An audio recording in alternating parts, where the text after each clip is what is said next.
Hidup di era sekarang sudah jauh berbeda, berubah dari sesuatu yang rumit menjadi sesuatu yang kompleks. Kali ini saya akan bahas apa keahlian yang harus kita miliki di era yang sulit diprediksi.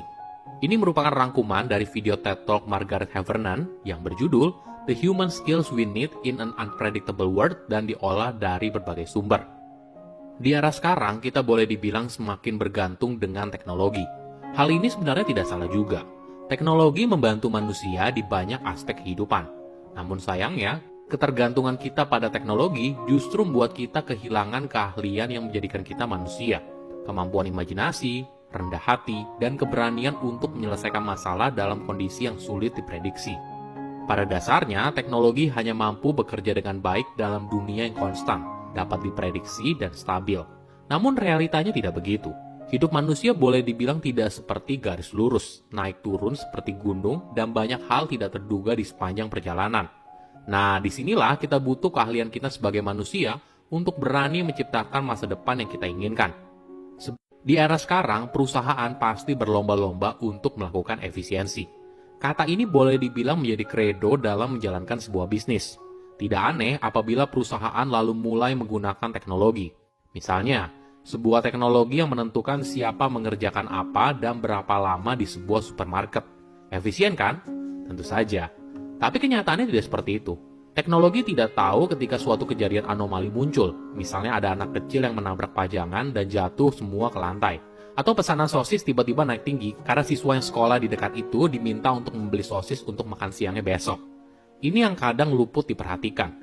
Di era sekarang, dunia semakin sulit terprediksi. Misalnya, perusahaan yang sukses besar di tahun ini bisa saja sudah tidak ada lagi dalam 3 tahun karena kompetisi yang semakin ketat. Atau contoh nyatanya tiba-tiba ada pandemi. Semua ini sulit diprediksi karena selama 20 atau 30 tahun dunia sudah berubah dari sesuatu yang rumit menjadi sesuatu yang kompleks. Artinya, ya tentunya masih ada pola, tapi sayangnya pola itu tidak berulang secara reguler, sehingga perubahan yang sangat kecil bisa memberikan dampak yang sangat besar. Dunia saat ini menjadi sangat sulit untuk diprediksi. Para ahli dan peramal cuaca ragu untuk memberikan prediksi apapun di atas 400 hari. Bank of England bilang kalau di masa depan akan ada krisis ekonomi, namun mereka tidak tahu kapan dan kenapa. Kita tahu perubahan iklim itu nyata, tapi kita tidak bisa memprediksi kapan terjadinya kebakaran hutan yang besar atau akan terjadinya banjir yang sangat besar. Di dunia saat ini, efisien malah menjadi hambatan atas kemampuan kita dalam beradaptasi dan memberikan respon. Ada contoh yang menarik dari Koalisi Kesiapsiagaan Epidemi Internasional atau dikenal sebagai CEPI. Pandemi kali ini menyadarkan kita banyak hal. Kita menganggap dengan perkembangan dunia yang begitu pesat, kita merupakan spesies yang paling tangguh. Namun pandemi ini saya rasa membuat manusia jadi rendah hati. Kalau ada hal yang berada di luar kendali dan tidak kita ketahui. Kita mungkin menyadari akan ada pandemi di masa depan. Tapi kita tidak tahu di mana, kapan, atau apa. Jadi kita tidak bisa membuat rencana. Tapi kita bisa bersiap. Inilah yang dilakukan oleh CEPI. Koalisi internasional ini mengembangkan vaksin untuk berbagai penyakit dengan sadar mengetahui kalau mereka tidak bisa memprediksi vaksin mana yang bekerja atau penyakit apa yang akan menjadi pandemi berikutnya. Artinya, beberapa vaksin yang dikerjakan mungkin saja tidak pernah digunakan. Mungkin dari sudut pandang bisnis, ini dianggap tidak efisien. Tapi hal ini penting. Kenapa? Karena kita jadi punya pilihan dan tidak bergantung hanya pada satu solusi. Poin lain yang penting, kesiapan kita dalam menghadapi pandemi sangat bergantung dari manusia yang saling mengenal dan percaya satu sama lain. Namun tentu saja hubungan itu butuh waktu untuk dibangun.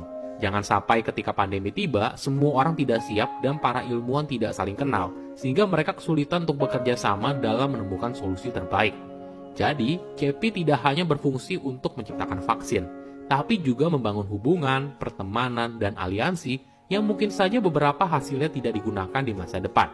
Tidak efisien, dianggap buang-buang waktu, tapi penting.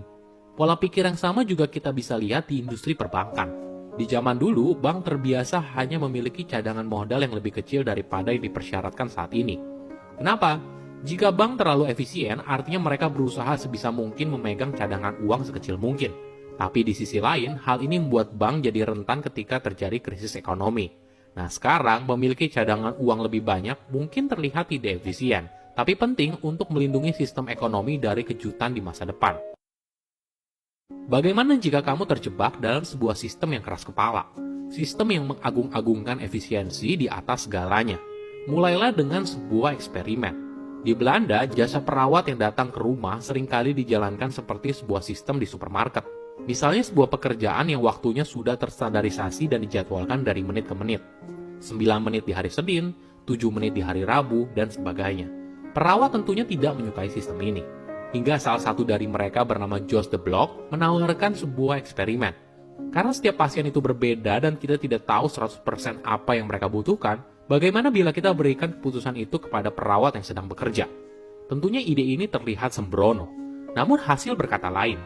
Jos menemukan pasien menjadi lebih baik dari setengah periode waktu rata-rata dan biaya menurun hingga 30%. Tentunya hal ini sulit diprediksi jika kamu hanya duduk di depan komputer dan membaca laporan. Di Inggris, salah satu tim rugby terkenal bernama Saracens punya program yang unik. Manajer dan pelatihnya menyadari kalau latihan fisik yang mereka gunakan dan dibantu laporan berbasis data lama-kelamaan menjadi generik. Semua tim melakukan hal yang sama. Jadi mereka mencoba sebuah eksperimen.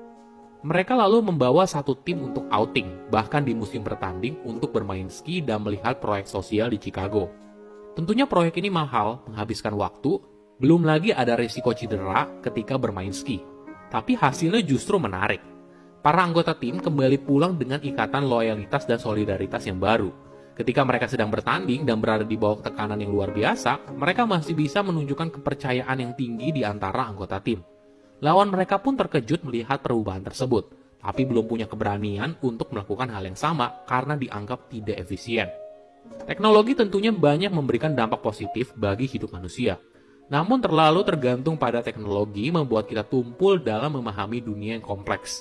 Ketika para pengusaha atau pemimpin perusahaan yang bisnisnya hampir bangkrut, alasan mereka tetap berjuang bukanlah data atau teknologi, tapi teman dan kolega mereka di kantor. Namun di era sekarang, ketika para eksekutif muda yang karirnya moncer ditanya siapa teman mereka di kantor, mungkin jawaban mereka tidak ada. Entah tidak punya waktu, terlalu sibuk, dan sebagainya. Namun pertanyaannya, siapa yang akan memberikan kamu imajinasi, stamina, dan keberanian ketika badai datang? Silahkan komen di kolom komentar pelajaran apa yang kalian dapat ketika tahu informasi ini.